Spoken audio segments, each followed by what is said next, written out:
வயலோ வயலோ வயலோ செழிக்க வாழ்வு தந்தானே, வயலோ வாழ்வு தந்தானே. அட பொன்னா விளையோ பூமிக்கு நல்ல விவரம் தந்தானே, உழவனின் உறவா வந்தானே.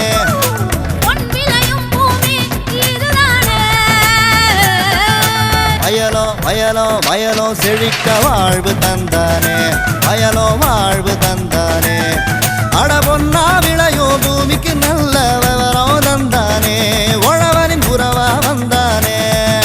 தந்தன தந்தன தன தந்தானே, மண்வளம் பொங்கிட துணை வந்தானே. தந்தன தந்தன தன தந்தானே, மண்வளம் பொங்கிட துணை வந்தானே. வணக்கம் வேளாண் பெருமக்களே, இன்றைய பொன் விளையும் பூமி நிகழ்ச்சியில் முதலில் வருவது வேளாண் செய்திகள், வேளாண் சந்தை நிலவரம் மற்றும் வேளாண் மண்டலங்களின் இன்றைய வெப்பநிலை குறித்தும், தொடரும் வேளாண் தொழில்நுட்ப பகுதியில் சிறு தானியங்களின் முக்கியத்துவம் மற்றும் மதிப்பு கூட்டுதல் குறித்து விளக்குகிறார் ராமநாதபுரம் வேளாண் அறிவியல் நிலைய உணவு அறிவியல் மற்றும் நுண்ணூட்ட சத்துத்துறை உதவி பேராசிரியர் முனைவர் எஸ் ஆரோக்கியமேரி அவர்கள். இனி வருவது வேளாண் செய்திகள். வணக்கம், வேளாண் செய்திகள். முதலில் வருவது மாத்தி யோசிச்சேங்க. திருந்திய நெல் சாகுபடியில் வெற்றி கண்ட மதுரை மாவட்டம் வாலாந்தூர் கிராம வேளாண்மையாளர் ஏ மருதநாயகம் தரும் செய்தி. வேளாண் ஆலோசனை நேரத்தில் கோவை தமிழ்நாடு வேளாண்மை பல்கலைக்கழகம் வழங்கும் வேளாண் மண்டலங்களுக்கான வேளாண் அறிவுரை. தொடரும் வேளாண் ஆலோசனை நேரத்தில் கோவை தமிழ்நாடு வேளாண்மை பல்கலைக்கழகத்திலிருந்து வந்துள்ள உழவர் தின விழா 2016 பற்றிய அறிவிப்பு. தொடர்ந்து வேளாண் சந்தையில் விருதுநகர் மாவட்டம் அருப்புக்கோட்டை உழவர் சந்தையில் காய்கறிகளின் இன்றைய விலை நிலவரம். வேளாண் வானிலையில் மாநில அளவிலான வேளாண் மண்டலங்களுக்கான வானிலை முன்னறிவிப்பு. விரிவான செய்திகள். மாத்தி யோசிச்சேங்க. திருந்திய நெல் சாகுபடியில் வெற்றி கண்ட விவசாயி ஏ மருதநாயகம். இவர் மதுரை மாவட்டம் உசிலம்பட்டி தாலுகா பாலாந்தூர் கிராம விவசாயி ஆவார். திருந்திய நெல் சாகுபடியில் விதை அளவு, நீர்ப்பாசனம், களை நிர்வாகம், பூச்சி மற்றும் நோய் மேலாண்மை போன்ற தொழில்நுட்பங்களை பின்பற்றி அதன் மூலம் வருவாயினை உயர்த்தி கொண்ட இவரின் அனுபவங்களை நம்மிடம் கூற கேட்டபோது, திருந்திய நெல் சாகுபடி திசையெங்கும் பசுமையடி, நாத்து மேட நடவு முறையில் வெள்ளாம பெருகுதடி, நாத்து மேட நடவு முறையில் வெள்ளாம பெருகுதடி. நெற்பயிரில் ஒருங்கிணைந்த மேலாண்மை வேணுமடி, நெற்பயிரில் ஒருங்கிணைந்த மேலாண்மை வேணுமடி. பூச்சிகளும் கிருமிகளும் பயிருக்கு எதிரியடி, பாதுகாக்க மருந்த தெளி. திருந்திய நெல் சாகுபடி திசையெங்கும் பசுமையடி.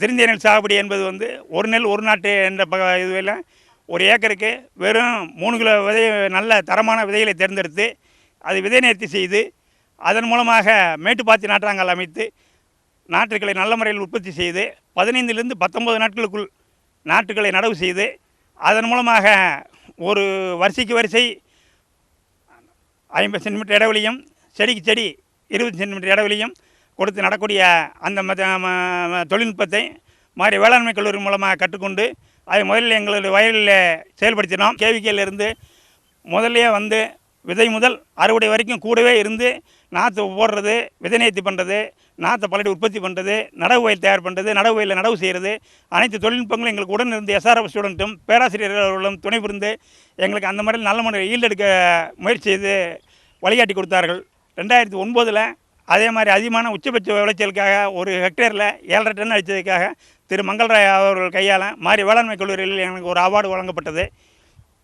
அதே செம்மை நெல் சாகுபடிக்காக நீர் மேலாண்மைக்கு 2011 மாதிரி இது கோயம்புத்தூர் வேளாண்மை பல்கலைக்கழகத்தில் விவசாய செம்மல் என்ற பட்டமும் வழங்கப்பட்டது. இதற்கு முழு ஒத்துழைப்பு கொடுத்தது பெண்கள் தான். ஆண்கள் யாருமே இந்த தொழில்நுட்பத்தை கடைபிடிக்கிறதுக்கு வரல. அப்புறம் 2010 நாங்கள் எஸ்ஆர்ஐ ஃபார்மர்ஸ் அசோசியேஷன் என்ற ஒன்றை ஆரம்பித்து அதில் 88 பேரில் உறுப்பினராக சேர்த்து 20 ஆட்காளர் உற்பத்தியில் சேர்த்தேன். அதே மாதிரி அந்த ஒரு வாலாந்தூரினுடைய கண்மாய் பாசனம் முழுவதுமே எஸ்ஆர்ஐ மெத்தடில் நடுவதற்காக ஏற்பாடு செய்து அதே முறையில் திருந்திய நெல் சாகுபடியை ரொம்ப சிறப்பாக செஞ்சு வேர்ல்டு பேங்க் அளவில் எங்கள் விவசாய பகுதியில் அன்றைக்கி பார்த்துட்டு போய் அதை பதிவும் பண்ணியிருக்கிறேன். பண்ணியிருக்கிறாங்க, கல்லூரியிலையும் பதிவு பண்ணியிருக்கிறாங்க. வரிசை நடவில் வந்து களை எடுக்கும் கருவியை பயன்படுத்தி அதன் மூலமாக நல்ல முறையில் கோண விடரையும் பயன்படுத்தி, கோண விடர் என்பது கைகளால் இயங்குவது. மிஷினரி கோண விடர் வந்து செல்லமட்டி யூனியன் மூலமாக கொடுத்தாங்க. வேளாண்மை துறை கொடுத்த அந்த கோண விடரை பயன்படுத்தி ஒரு ஏக்கர் வந்து ரொம்ப சர்வ சாதாரணமாக 2 ஆள் வந்து ஓட்டக்கூடிய அளவுக்கு இருந்துச்சு. ஒரு ஏக்கருக்கு 1 லிட்டர் பெட்ரோல் மட்டும்தான் அது ஆகுது. நல்ல தொழில்நுட்பம், அது அருமையான தொழில்நுட்பம். இந்த ஆண்டு வந்து 2 விவசாயிகள் 90% பயன்படுத்துகிற என்ன காரணம்னு கேட்டிங்கன்னா, மேட்டுப்பாத்தி நாற்று அமைக்கணும். மேட்டுப்பாத்தி நாற்று அமைச்சாருன்னா 19 நாளைக்குள்ளே நடவு போட்டாகணும்.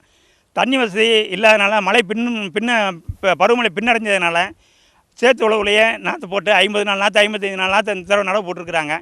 நாங்கள் வந்து SRAயில் நட்டாலும் சாதாரண நட்டாலும் நெல் வயலுக்கு வந்து எப்போயுமே பூச்சி மருந்து அடிக்கிறது கிடையாது. நடவு வயல் தயார் பண்ணிவிட்டு அசோஸ்பைலம், பாஸ்போபாக்டீரியா, சூடோமோனாஸ் கலந்து எருவோட வச்சுருந்து 1 வாரம் கழித்து நடவு வயலில் போட்டுட்டு அதுக்கப்புறம் தான் நடவு போடுவேன். அதுக்கப்புறம் 1 வாரத்திற்கு பின்ன கருநடவு திரும்புறதுன்னு சொல்லுவாங்க. பயிர் பச்சை பிடிக்கிறது. பச்சை பிடிச்சி வேர் பிடிச்சதுக்கப்புறம் தான் செயற்கை உரங்களை கொடுக்கறது. அதாவது யூரியா, பொட்டாஸ், சூப்பர் பாஸ்பேட் 3 கலந்து வேப்ப மண்ணாக்கு கலந்து போட்டுருவோம். அதை 25 நாள் களை எடுத்து முடித்த உடனேயே வருஷ நடுவில் ஆங்காங்கே டிவிடியோ குச்சிகளை ஊண்டி ஆந்தை பறவைகள் உட்காருவதற்கும் இரவு நேரங்களில் ஆந்தை உட்காந்து எலியை பிடிக்கிறதுக்கான ஏற்பாடுகளை செய்து கொடுத்துருக்குறோம். அந்த மாதிரி செய்கிற போது எலி தொல்லையும் பூச்சி தொல்லையும் இருக்காது. ரெண்டாவது களை எடுக்கிற பருவத்துக்கு முன்னாடி உரம் போட்டு முடித்த உடனே நீர் மேலாண்மை இயக்கம் விநாயகபுரத்தில் போய் ஒட்டுண்ணி அட்டை வாங்கிட்டு வந்து வயலில் வந்து விட்டுருவோம். ட்ரைகோகிராமா ஒட்டுண்ணி அட்டை. அதையெல்லாம் இங்கே இந்த தொழில்நுட்பங்கள் சொல்லிக் கொடுத்து போகிறோம். மாதிரி கேவிகே மூலமாக தான் இந்த தொழில்நுட்பங்கள் கிடச்சிது.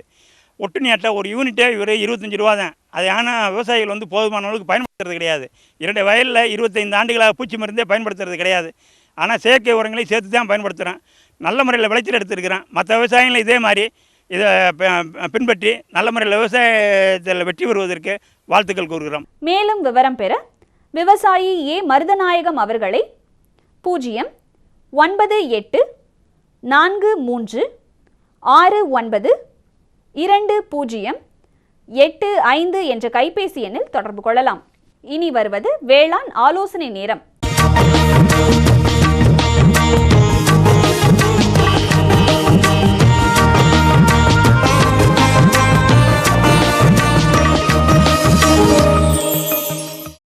இன்றைய வேளாண் ஆலோசனை நேரத்தில் வேளாண் மண்டலங்களுக்கான பயிர் பாதுகாப்பு, உரமிடல், கால்நடை வளர்ப்போருக்கான முன்னெச்சரிக்கை நடவடிக்கைகள் போன்றவற்றினை கோயம்புத்தூர் தமிழ்நாடு வேளாண்மை பல்கலைக்கழக வேளாண் காலநிலை ஆராய்ச்சி மையம் வழங்கும் வேளாண் மண்டலங்களுக்கான வேளாண் அறிவுரை.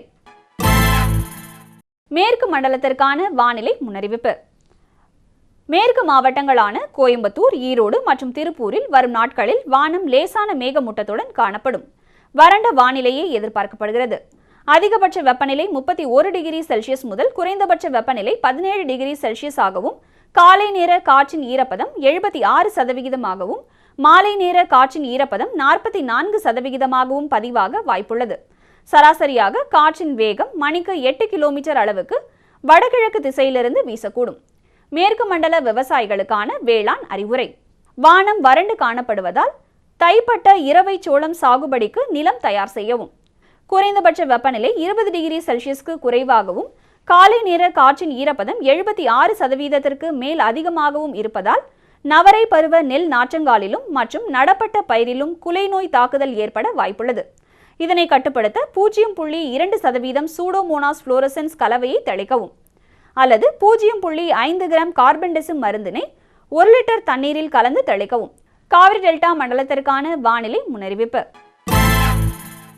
காவேரி பாசன பகுதிக்கு உட்பட்ட மாவட்டங்களான தஞ்சாவூர், நாகப்பட்டினம், திருவாரூர், கரூர், பெரம்பலூர், அரியலூர் மற்றும் திருச்சி ஆகிய இடங்களில் வானம் லேசான மேகமூட்டத்துடன் காணப்படும். வறண்ட வானிலையே எதிர்பார்க்கப்படுகிறது.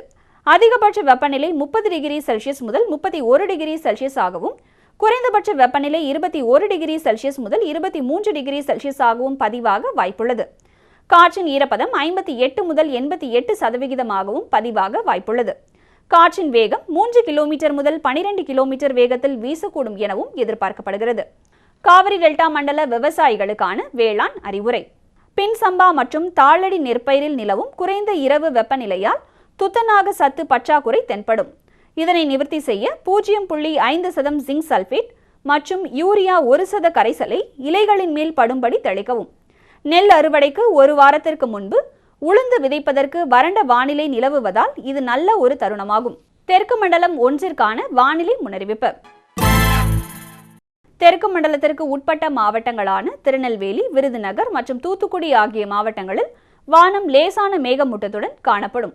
வறண்ட வானிலையே எதிர்பார்க்கப்படுகிறது. பகல் நேர வெப்பநிலை 29 டிகிரி செல்சியஸ் முதல் 31 டிகிரி செல்சியஸ் ஆகவும், இரவு நேர வெப்பநிலை 20 டிகிரி செல்சியஸ் முதல் 23 டிகிரி செல்சியஸ் ஆகவும் பதிவாக வாய்ப்புள்ளது. காற்றின் ஈரப்பதம் 60 முதல் 90% பதிவாக வாய்ப்புள்ளது. காற்றின் வேகம் மணிக்கு 8 கிலோமீட்டர் முதல் 18 கிலோமீட்டர் வேகத்தில் வீசக்கூடும் எனவும் எதிர்பார்க்கப்படுகிறது. தெற்கு மண்டலம் 1ற்கான வேளாண் அறிவுரை. தற்பொழுது நிலவும் வானிலையில் பருத்தியில் காய்ப்புழுக்களின் தாக்குதல் தென்படுகிறது.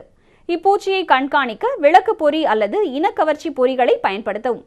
இப்பூச்சியின் முட்டைகளை அழிக்க ட்ரைகோக்ரம்மா முட்டை ஒட்டுண்ணியை ஹெக்டருக்கு 6.25 கன சென்டிமீட்டர் என்ற அளவில் பயன்படுத்தவும். மிளகாயில் பூக்கள் உருவாகும் சமயமாதலால் துரிதமான பயிர் வளர்ச்சியின் தேவையை ஈடுகட்ட ஒரு ஹெக்டருக்கு தழைச்சத்து 25 கிலோ, அதாவது யூரியா 55 கிலோ என்றளவில் இட்டு மண் அணைக்கவும். தெற்கு மண்டலம் 2ற்கான வானிலை முன்னறிவிப்பு. வரும் நாட்களில் தெற்கு மண்டலமான திண்டுக்கல், மதுரை, புதுக்கோட்டை, ராமநாதபுரம், சிவகங்கை, தேனி ஆகிய மாவட்டங்களில் வானம் பெரும்பாலும் மேகமூட்டத்துடன் காணப்படும். வறண்ட வானிலையே எதிர்பார்க்கப்படுகிறது. பகல் நேர வெப்பநிலை 34 டிகிரி செல்சியஸ் முதல் 36 டிகிரி செல்சியஸ் ஆகவும், இரவு நேர வெப்பநிலை 23 டிகிரி செல்சியஸ் முதல் 26 டிகிரி செல்சியஸ் ஆகவும் பதிவாக வாய்ப்புள்ளது. காலை நேர காற்றின் ஈரப்பதம் 72 முதல் 82% பதிவாக வாய்ப்புள்ளது. காற்று மணிக்கு 6 கிலோமீட்டர் முதல் 10 கிலோமீட்டர் வேகத்தில் வீசக்கூடும் எனவும் எதிர்பார்க்கப்படுகிறது. தெற்கு மண்டலம் 2ற்கான வேளாண் அறிவுரை. நெல்லில் குலை நோயினை கட்டுப்படுத்த ஏக்கருக்கு ட்ரைசைக்ளோசோல் 200 கிராம் தெளிக்கலாம். முன்னெச்சரிக்கை நடவடிக்கையாக ஏக்கருக்கு சூடோமோனாஸ் ஃப்ளூரசென்ஸ் 500 கிராம் பவுடரை 200 மில்லிலிட்டர் தண்ணீரில் கலந்து மாலை வேளையில் தெளிக்கலாம். அடுத்த 5 நாட்களுக்கு மழை பெய்ய வாய்ப்பு இல்லை. எனவே மண் மற்றும் பயிரின் வளர்ச்சியை பொறுத்து நீர்ப்பாசனம் செய்யலாம். மலைப்பிரதேச மண்டலத்திற்கான வானிலை முன்னறிவிப்பு. வரும் நாட்களில் மலைப்பிரதேச மண்டலமான நீலகிரி மாவட்டத்தில் வானம் ஓரளவு மேகமூட்டத்துடன் காணப்படும். வறண்ட வானிலையே எதிர்பார்க்கப்படுகிறது. பகல் நேர வெப்பநிலை 21 டிகிரி செல்சியஸ் ஆகவும், இரவு நேர வெப்பநிலை 7 டிகிரி செல்சியஸ் ஆகவும் பதிவாக வாய்ப்புள்ளது. காலை மற்றும் மாலை நேர காற்றின் ஈரப்பதம் 68 முதல் 72% பதிவாக வாய்ப்புள்ளது. காற்று மணிக்கு 11 கிலோமீட்டர் வேகத்தில் வீசக்கூடும் எனவும் எதிர்பார்க்கப்படுகிறது. மலைப்பிரதேச மண்டல விவசாயிகளுக்கான வேளாண் அறிவுரை. மாவட்டத்தில் 5 நாட்களுக்கு மழை வராது என எதிர்பார்க்கப்படுகிறது. குறைந்த வெப்பநிலை காரணமாக பயிர்களை பனியின் சேதத்திலிருந்து பாதுகாக்க நிலப்போர்வை முறையை மேற்கொள்ள வேண்டும். உறைபனி எதிர்பார்க்கப்படுவதால் பின்மாலை வேளையில் அல்லது இளம் காலை வேளையில் காய்கறி பயிருக்கு தெளிப்பு நீர் பாசனம் செய்வதால் சேதத்தை குறைக்கலாம். வடமேற்கு மண்டலத்திற்கான வானிலை முன்னறிவிப்பு. வரும் நாட்களில் வடமேற்கு மண்டலத்திற்கு உட்பட்ட மாவட்டங்களான சேலம், நாமக்கல், தருமபுரி மற்றும் கிருஷ்ணகிரி ஆகிய மாவட்டங்களில் வானம் தெளிவான மேகமூட்டத்துடன் காணப்படும். வறண்ட வானிலை எதிர்பார்க்கப்படுகிறது. பகல் நேர வெப்பநிலை 30 டிகிரி செல்சியஸ் முதல் 33 டிகிரி செல்சியஸ் ஆகவும், இரவு நேர வெப்பநிலை 15 டிகிரி செல்சியஸ் முதல் 18 டிகிரி செல்சியஸ் ஆகவும் நிலவ வாய்ப்புள்ளது. காற்றின் ஈரப்பதம் 70 முதல் 86% பதிவாக வாய்ப்புள்ளது. சராசரியாக காற்றின் வேகமானது 3 கிலோமீட்டர் முதல் 4 கிலோமீட்டர் வேகத்தில் வீசக்கூடும் எனவும் எதிர்பார்க்கப்படுகிறது. வடமேற்கு மண்டல விவசாயிகளுக்கான வேளாண் அறிவுரை. வடகிழக்கு பருவமழை முடிவுற்று குளிர்காலம் தொடங்கியுள்ளதால் குறைந்தபட்ச வெப்ப அளவு 18 டிகிரி செல்சியஸ் வரை குறைந்தும் பனியின் அளவு அதிகரித்தும் இருக்கும் என்பதால் கோழிகளில் தீவன எடுப்பு உயரும். உயர்மனைகளின் பக்கவாட்டில் 3 அடி உயரத்திற்கு படுதாவை கட்டிவிடுவதால் அதிக குளிர் கோழிகளின் மேல் நேரடியாக படுவதை தடுத்து அதிக தீவன எடுப்பை கட்டுப்படுத்த முடியும். இரவையில் நிலக்கடலை மற்றும் எள் சாகுபடி செய்ய மார்கழி பட்டம் மிகவும் உகந்த பட்டமாகும். விதைகளை விதை நேர்த்தி செய்து விதைக்க வேண்டும். 1 கிலோ விதைக்கு 4 கிராம் ட்ரைகோடெர்மா விரிடி கொண்டு விதை நேர்த்தி செய்து விதைப்பதால் பூஞ்சான நோய்களிலிருந்து பயிர்களை பாதுகாக்கலாம். வடகிழக்கு மண்டலத்திற்கான வானிலை முன்னறிவிப்பு. அடுத்து வரும் 5 நாட்களிலும் வடகிழக்கு மண்டலத்திற்கு உட்பட்ட மாவட்டங்களான சென்னை, காஞ்சிபுரம், திருவண்ணாமலை, திருவள்ளூர், கடலூர், வேலூர், விழுப்புரம் ஆகிய மாவட்டங்களில் வானம் ஓரளவு மேகமூட்டத்துடன் காணப்படும். வறண்ட வானிலையே எதிர்பார்க்கப்படுகிறது. பகல் நேர வெப்பநிலை 31 டிகிரி செல்சியஸ் ஆகவும், இரவு நேர வெப்பநிலை 19 டிகிரி செல்சியஸ் முதல் 22 டிகிரி செல்சியஸ் ஆகவும் நிலவ வாய்ப்புள்ளது. காற்றின் ஈரப்பதம் 52 முதல் 86% ஆகவும், காற்றின் வேகம் 3 கிலோமீட்டர் முதல் 10 கிலோமீட்டர் வரையிலும் வீசக்கூடும் எனவும் எதிர்பார்க்கப்படுகிறது. வடகிழக்கு மண்டல விவசாயிகளுக்கான வேளாண் அறிவுரை. காலையில் பனி உலர்ந்த பின்பு கால்நடைகளை மேய்ச்சலுக்கு அனுப்புவதன் மூலம் குடற்புழு தாக்கத்தினை தவிர்க்கலாம். ஆடுகளை மேடான இடத்தில் தங்க வைக்க வேண்டும். இதன் மூலம் ஈரம் மற்றும் சேற்றினால் ஏற்படும் குழம்பு அழுகல் நோயிலிருந்து பாதுகாக்கலாம். அதிக மழை பெறும் மண்டலத்திற்கான வானிலை முன்னறிவிப்பு. வரும் நாட்களில் வானம் பெரும்பாலும் மேகமூட்டத்துடன் காணப்படும். வறண்ட வானிலையே எதிர்பார்க்கப்படுகிறது.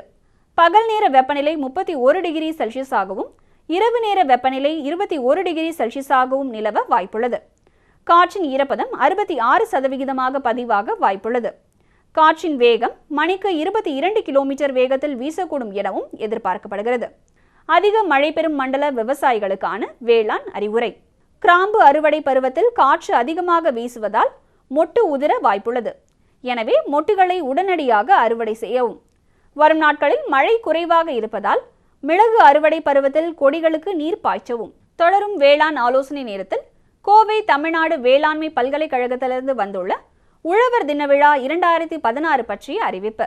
கோயம்புத்தூர் தமிழ்நாடு வேளாண்மை பல்கலைக்கழகத்தில் ஜனவரி 8ஆம் தேதி வெள்ளிக்கிழமையன்று உழவர் தின விழா, புதிய பயிர் ரகங்கள் மற்றும் பண்ணை கருவிகள் வெளியீட்டு விழா பல்கலைக்கழக பட்டமளிப்பு விழா அரங்கில் காலை 10 மணி அளவில் நடைபெற உள்ளது.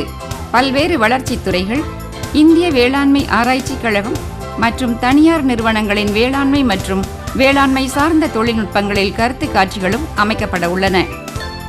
தமிழ்நாடு வேளாண்மை பல்கலைக்கழகத்தின் பல்வேறு துறைகள், ஆராய்ச்சி நிலையங்கள் மற்றும் வேளாண்மை அறிவியல் நிலையங்கள் வாயிலாகவும் கருத்து காட்சிகள் அமைக்கப்பட உள்ளன. இது தவிர பல்கலைக்கழகத்தின் பல்வேறு பண்ணைகள் மற்றும் ஆராய்ச்சி திடல்களை உழவர்கள் பார்த்து பயன்பெறவும் ஏற்பாடு செய்யப்பட்டுள்ளன. பயிர் ரகங்களின் விதைகள் மற்றும் வேளாண்மை இடுபொருட்களின் விற்பனையும் இவ்விழாவில் ஏற்பாடு செய்யப்பட்டுள்ளது. தமிழகத்தின் பல்வேறு மாவட்டங்களை சார்ந்த உழவர் பெருமக்கள் ஜனவரி 8ஆம் தேதி உழவர் தின விழாவில் கலந்து கொண்டு பயன்பெறுமாறு அன்போடு வேண்டுகின்றோம். விளம்பர இடைவேளைக்கு பிறகு வேளாண் செய்திகள் தொடரும்.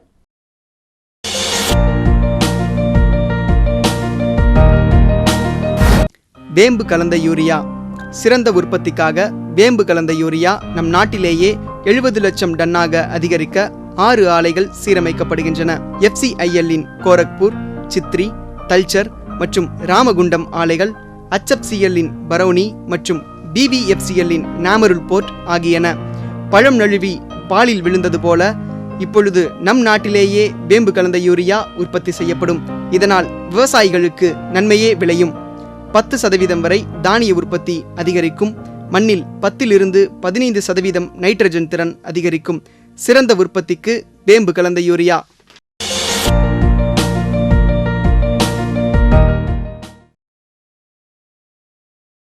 இனி வருவது வேளாண் சந்தை. வேளாண் சந்தையில் விருதுநகர் மாவட்டம் அருப்புக்கோட்டை உழவர் சந்தையில் காய்கறிகளின் இன்றைய விலை நிலவரம். கத்தரிக்காய் 1 கிலோ 62 ரூபாய்க்கும், வெண்டைக்காய் 1 கிலோ 32 ரூபாய்க்கும், அவரைக்காய் 1 கிலோ 55 ரூபாய்க்கும், சின்ன வெங்காயம் 1 கிலோ 28 ரூபாய்க்கும், பெரிய வெங்காயம் 1 கிலோ 22 ரூபாய்க்கும், பச்சை மிளகாய் 1 கிலோ 50 ரூபாய்க்கும், தக்காளி 1 கிலோ 52 ரூபாய்க்கும், கறிவேப்பிலை 1 கிலோ 62 ரூபாய்க்கும், கொத்தமல்லி 1 கிலோ 42 ரூபாய்க்கும், புதினா 1 கிலோ 40 ரூபாய்க்கும் விற்பனை செய்யப்பட்டது. இனி வருவது வேளாண் வானிலை.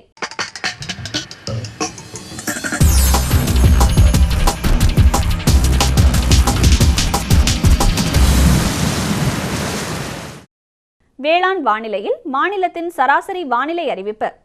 காற்றின் வெப்பநிலை அதிகபட்சமாக 29.9 டிகிரி செல்சியஸாகவும் குறைந்தபட்சமாக 20.6 டிகிரி செல்சியஸாகவும், காற்றின் ஒப்பு ஈரப்பதம் 66.9%ஆகவும், காற்றின் வேகம் மணிக்கு 3.7 கிலோமீட்டராகவும், மண்ணின் ஈரப்பதம் 15 சென்டிமீட்டர் ஆழத்தில் 20.6%ஆகவும், மண்ணின் வெப்பநிலை 15 சென்டிமீட்டர் ஆழத்தில் 25.8 டிகிரி செல்சியஸாகவும், மழையளவு 0.6 மில்லிமீட்டராகவும், சூரிய கதிர்வீச்சு 358.6 கலோரி பெர் சென்டிமீட்டர் ஸ்கொயராகவும், வளிமண்டல அழுத்தம் 964 ஹெக்டா பாஸ்கல் அளவாகவும், இலையின் ஈரப்பதம் மணிக்கு 4.4 ஆகவும் இருந்தது. இத்துடன் இன்றைய வேளாண் செய்திகள் நிறைவடைகிறது. மீண்டும் நாளைய வேளாண் செய்திகளில் சந்திப்போம். நன்றி, வணக்கம். இதை கேளு. என்கிட்ட என்ன சொல்ல போறீங்க? போய் அவகிட்ட சொல்லுங்க. யாருக்கிட்ட? அதான் உங்க மொபைல் ஃபோன் காலையில சாயங்காலம் ராத்திரி பகலுன்னு ஒட்டிட்டு இருக்கீங்க. கேட்டா விவசாய கால் சென்டர்ட பேசிட்டு இருக்கேன்னு சொல்றீங்க. ஓ, இதுதான் விஷயமா? ஆமா, என்னாச்சு இப்பெல்லாம் பேசுறது இல்லையா? இப்பெல்லாம் பேச்சு சீக்கிரமா முடிஞ்சிருது. அப்படியா? ஆமா, இப்ப அதிக லைன்கள் மற்றும் சிறப்பு தொழில்நுட்பம் மூலமா வேளாண் நிபுணர்கிட்ட சீக்கிரமா பேச முடியுது. எப்போது லைன் பிஸியா இருந்தா நம்ம பிரச்சனை எப்போதுல ரெக்கார்ட் பண்ணலாம். அங்க இருந்து போனும் வந்துடும். நம்ம பிரச்சனைக்கு தீர்வு மெசேஜ் மூலமாவும் வந்துடும். இதோ பாரு, வந்துருச்சு. ஆஹா, இனிமேல் காத்துட்டு இருக்க வேண்டிய அவசியமே இல்லையே. ஆமா, அதான் திடீர்னு என் மேல இவ்வளவு அன்பு எப்படி வந்ததுன்னு நினைச்சிட்டு இருந்தேன். விவசாயம் தொடர்பான பிரச்சனைகளுக்கு உங்கள் மொழியில் உடனே தீர்வு பெற இந்தியா முழுவதிலும் எந்த போனில் இருந்தும் ஹெல்ப்லைன் நம்பரை தொடர்பு கொள்ளவும். விவசாயிகளின் நண்பன் விவசாயிகள் கால் சென்டர்.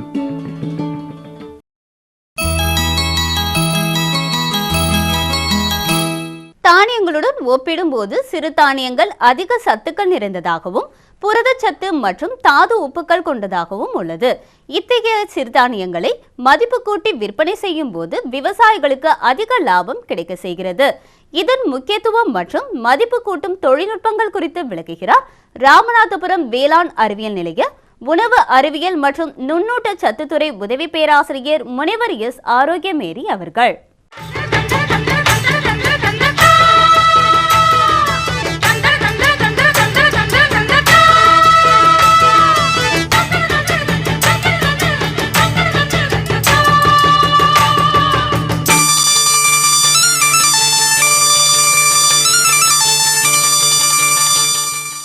ராமநாதபுரம் மாவட்ட விவசாயிகள் அனைவரும் மானாவாரி பயிர் போடுறவங்களாக இருக்கீங்க. மானாவாரி பயிரில் முதன்மையான பயிராக நெல் போடுறாங்க. அடுத்தபடியாக பணப்பயிர்களான பருத்தி, மிளகாய், கரும்பு போடுறாங்க. அடுத்தபடியாக சிறுதானியங்கள் போடுறாங்க. ராமநாதபுரம் மாவட்டத்திலேயே கமுதி, கடலாடியில் சிறுதானியங்கள் அதிகமாக போடுறாங்க. சிறுதானியங்களில் என்னென்ன சிறுதானியங்கள்னு பார்த்தோன்னா கம்பு, சோளம், மக்காச்சோளம், கேழ்வரகு, குதிரைவாளி இந்த மாதிரி சிறுதானியங்கள்லாம் பயிரிடுறாங்க. நம் முன்னோர்கள் எல்லாம் சிறுதானியங்கள் சாப்பிட்டுட்டு இருந்தாங்க. சிறுதானியத்திலேருந்து நம்ம அரிசிக்கு மாறிட்டோம். இப்போது எல்லாருமே சிறுதானியங்கள் சாப்பிடணும் அப்படின்னு விருப்பப்படுறாங்க. சிறுதானியங்கள் தேடி போகும்போது எல்லாருக்கும் சிறுதானியங்கள் கிடைக்க மாட்டேங்குது. அதுவும் இல்லாமல் விலையும் அதிகமாக இருக்குது. எல்லாருமே வாங்கி சாப்பிட முடியாத மாதிரி இருக்குது. ஏழை எளிய மக்களுக்கெல்லாம் போய் சேரலை. அதிகமாக சிறுதானியங்கள் உற்பத்தி பண்ணாங்கன்னா சிறுதானியங்களோட விலை குறைய வாய்ப்பு இருக்குது. அதனால் எல்லாருமே சிறுதானியங்கள் வாங்கி சாப்பிடக்கூடிய வாய்ப்புகள் இருக்கும். சிறுதானியங்களில் என்ன மாதிரி சத்துக்கள் இருக்குது அப்படின்னு பார்த்தோன்னா தாது உப்புக்கள், உயிர் சத்துக்கள் இருக்குது. உதாரணமாக கேழ்வரகுல பார்த்திங்கன்னா சுண்ணாம்பு சத்து இருக்குது. சுண்ணாம்பு சத்தானது நம்ம எலும்பு வளர்ச்சிக்கு, பல் வளர்ச்சிக்கு ரொம்ப முக்கியமானது. அதனால தான் குழந்தைகளுக்கு கேழ்வரகு கொடுக்க சொல்லுவாங்க. வயசானவங்களும் கூழ், கேப்ப ரொட்டி எல்லாமே செஞ்சு சாப்பிடுவாங்க. குழந்தைகள் பார்த்திங்கன்னா கேழ்வரகை முளைக்கட்டி சாப்பிட்லாம். பெரியவங்க முளைக்கட்டி சாப்பிட தேவையில்லை. ஏன்னா முளைக்கட்டினோன்னா அதில் உள்ள சத்துக்கள் எல்லாம் எளிதில் ஜீரணமாகக்கூடிய சத்துக்களாக மாறிடும். எளிதில் ஜீரணமாச்சுன்னா நம்ம உடம்புல குளுக்கோஸாக மாறிடும். தேவையில்லாத குளுக்கோஸ் எல்லாமே நமக்கு கொழுப்பு சத்தாக மாறி உடல் பருமன், இதய நோய்க்கெல்லாம் காரணமாயிடும். அது மட்டும் இல்லாமல் இரும்பு சத்துக்கள் இருக்குது. சிறுதானியங்களான கேழ்வரகு, சாமை, கம்பு, சோளம் இந்த மாதிரியான சிறுதானியங்களில் இரும்பு சத்துக்கு இருக்குது. இரும்பு சத்து அதிகமாக இருந்ததுன்னா ரத்த சோகை வராமல் பார்த்துக்கலாம். அது மட்டும் இல்லாமல் புரதச்சத்துக்கள் இருக்குது. நம்ம புரதச்சத்து அப்படின்னு பார்த்தோன்னா மாமிச உணவுகள், பயிறு வகைகளை தவிர்த்து தானியங்கள், சிறுதானியங்கள்லேயும் புரதச்சத்து இருக்குது. ஸோ இந்த தானியங்களை நம்ம எப்படிலாம் பயன்படுத்தலாம் அப்படின்னு பார்த்திங்கன்னா மருத்துவர் சிறுதானியம் சாப்பிட சொல்லிட்டாங்க அப்படின்னு இப்போ நம்ம என்ன மாதிரியான சிறுதானியம் சாப்பிட்றோம்? கடைகளில் கிடைக்கிற சிறுதானிய அரிசிகள் அதிகமாக வாங்கி சாப்பிட்றாங்க. சிறுதானிய அரிசிகள் அப்படின்னு பார்த்திங்கன்னா நம்ம பொதுவாக அரிசி போய் நம்ம கடையில் வாங்க போகும்போது என்ன மாதிரி செலக்ட் பண்ணுறோம்? நல்ல வெள்ளையாக இருக்க தான் குவாலிட்டியான அரிசி அப்படின்னு போய் செலக்ட் பண்ணுறோம். அதே மாதிரி சிறுதானிய அரிசியும் நல்ல வெள்ளையாக இருக்கா அப்படின்னு பார்த்து தான் வாங்குறாங்க. ஸோ வெள்ளையாக இருக்குது அப்படின்னாலே அது தீட்டப்பட்ட அரிசி. எவ்வளோ அதிகமாக தீட்டுறாங்களோ அவ்வளோ அதிகமாக அதில் உள்ள சத்துக்கள் போயிடும். தானியங்கள், அரிசி, கோதுமை இந்த மாதிரி உணவுகள்லையும் தோலை ஒட்டி ஒரு லேயர் இருக்கும். நம்ம உமியை மட்டும் எடுத்துகிறோம் இல்லையா, அதை தவிர தவிடை எடுக்காமல் சாப்பிட்டோன்னா நல்லது. அந்த தவிடை நீக்கும் போது, தீட்டும் போது தான் தவிடு போயிடும். தவிடு போகும்போது அதில் உள்ள புரதச்சத்து, கொழுப்புச்சத்து, உயிர் சத்துக்கள், தாது உப்புக்கள் எல்லாமே போயிட்டு நம்ம மாவு சத்தை மட்டும்தான் சாப்பிட்ற மாதிரி இருக்கும்.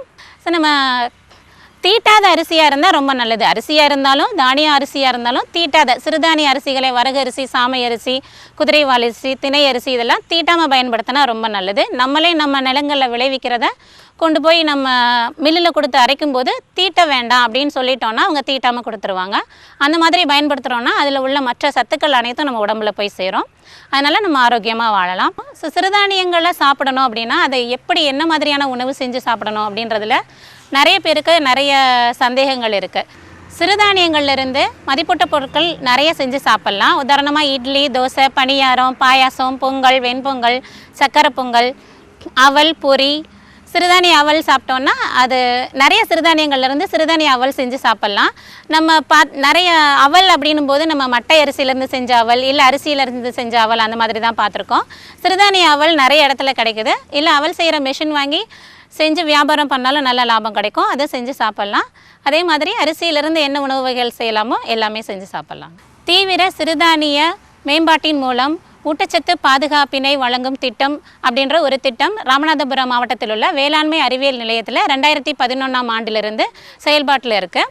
அந்த திட்டத்தின் மூலம் ராமநாதபுரத்தில் எந்த ஏரியாவில் அதிகமாக சிறுதானியம் விளையுது அப்படின்னு சொல்லி அந்த கிராமத்தை தேர்ந்தெடுத்து அந்த கிராமங்களுக்கு சிறுதானிய கல் நீக்கிற மெஷின், தோல் நீக்கிற மெஷின், மாவரைக்கிற மெஷின் கொடுத்துருக்கோம். அந்த கிராமங்களில் உள்ள ஒரு குழுவுக்கு கொடுத்து அந்த கிராமத்தில் இருக்க மக்கள் எல்லாரும் பயனடைகிற மாதிரி கொடுத்துருக்கோம். இதே மாதிரி 2 கிராமங்களை தேர்ந்தெடுத்திருக்கோம். ஒரு கிராமம் பூக்குளோன்னு திருப்புலானியில் இருக்குது, இன்னொரு கிராமம் கமுதியில் உள்ள பேரையூர். ஸோ இந்த 2 கிராமங்களுக்கும் இந்த இயந்திரங்களை கொடுத்துருக்கோம். இன்னொரு ஒரு கடலாடியில் உள்ள ஒரு கிராமத்தை மேலே கடலாடியில் தேர்ந்தெடுத்திருக்கோம். அடுத்தபடியாக ஒரு மெஷின் இயந்திரம் வரும். அந்த இயந்திரங்களை அவங்களுக்கு நாங்கள் கொடுத்து அவங்க பயனடைகிறதுக்காக கொடுக்க போகிறோம். ஸோ இது மூலமாக அவங்க சிறுதானியத்தை அதிக அளவில் விளைவிச்சு அவங்க வீட்டில் பயன்படுத்தி மற்ற எல்லாருக்கும் பயன்படுத்தணும் அப்படின்ற நோக்கத்தில் இந்த திட்டம் ஆரம்பிச்சிருக்காங்க. ஸோ இந்த திட்டத்தின் மூலம் அங்கே உள்ள மக்கள் அதிகமாக இப்போது குதிரைவாலி போடுறாங்க, கேழ்வரகு போடுறாங்க. கொஞ்சம் சிறுதானியத்தோட முக்கியத்துவமும் அவங்களுக்கு தெரிஞ்சிருக்கு. அது மட்டும் இல்லாமல் இந்த திட்டத்தின் மூலம் நாங்கள் நிறைய பயிற்சிகள் கொடுக்குறோம். சிறுதானியங்களை எப்படியெல்லாம் அவங்க வீட்டில் பயன்படுத்தலாம், மதிப்பூட்டப்பட்ட பொருளாக மாற்றி எப்படி அவங்க வியாபாரம் பண்ணலாம் அப்படின்ற மாதிரிலாம் சொல்லியிருக்கோம் நாங்கள். ஸோ அவங்க அந்த தோல் நீக்கி பாக்கெட் போட்டு விற்றாலும் அவங்களுக்கு கொஞ்சம் லாபம் கிடைக்கும். அந்த மாதிரியான விருப்பம் உள்ளவங்களை நாங்கள் தேர்ந்தெடுத்து அவங்களுக்கு ஊக்கம் கொடுத்துட்ருக்கோம்.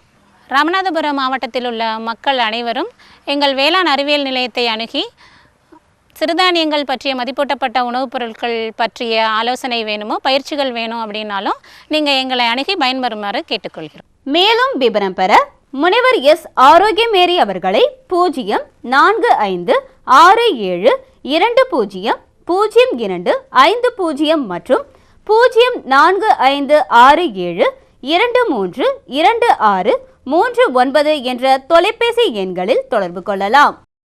சுகமாய் பரவும் நறுமணத்தில், சுவை எனும் இன்பத் தோட்டத்தில், வளர்ச்சி எனும் பாதையில், மலர்ந்திருக்கும் புன்னகையில், பசுமையான செடிகளில், பெரிய பெரிய வர்த்தகங்களில், தேனீக்களின் ரீங்காரத்தில், மகிழ்ச்சியின் இன்ப ஒலியில். NHM தோட்டக்கலை இயக்கம். எங்கள் விருப்பம் உங்களது புன்னகை. 8/1/2016 வெள்ளிக்கிழமை அன்று பொன் விளையும் பூமி நிகழ்ச்சியில் மாத்தி யோசிச்சேங்க. நாட்டு வாழை முப்பட்டை சாகுபடியில் வெற்றி கண்ட மதுரை மாவட்டம் அண்டமான் கிராம வேளாண்மையாளர் பி. சோலைமலை அவர்கள் தரும் செய்தி. கால்நடை உற்பத்தியில் மரபுசார் மூலிகை மருத்துவம் குறித்து திருநெல்வேலி ராமையன்பட்டி கால்நடை மருத்துவக் கல்லூரி மற்றும் ஆராய்ச்சி நிலைய கால்நடை மருந்தியல் மற்றும் நச்சியல் துறை உதவி பேராசிரியர் டாக்டர் வி. ராமகிருஷ்ணன் அவர்கள் தரும் விளக்கம். வேளாண் தொழில்நுட்ப பகுதியில் வாழையில் நுண்ணூட்டச்சத்து மேலாண்மை குறித்து வேலூர் மாவட்டம் விரிஞ்சிபுரம் வேளாண் ஆராய்ச்சி நிலைய மண்ணியல் துறை உதவி பேராசிரியர் முனைவர் டி. பாலாஜி அவர்கள் தரும் விளக்கம் ஆகியன இடம்பெறும். மீண்டும் நாளைய பொன் விளையும் பூமி நிகழ்ச்சியில் பல புதிய தகவல்களோடு சந்திப்போம். நன்றி, வணக்கம்.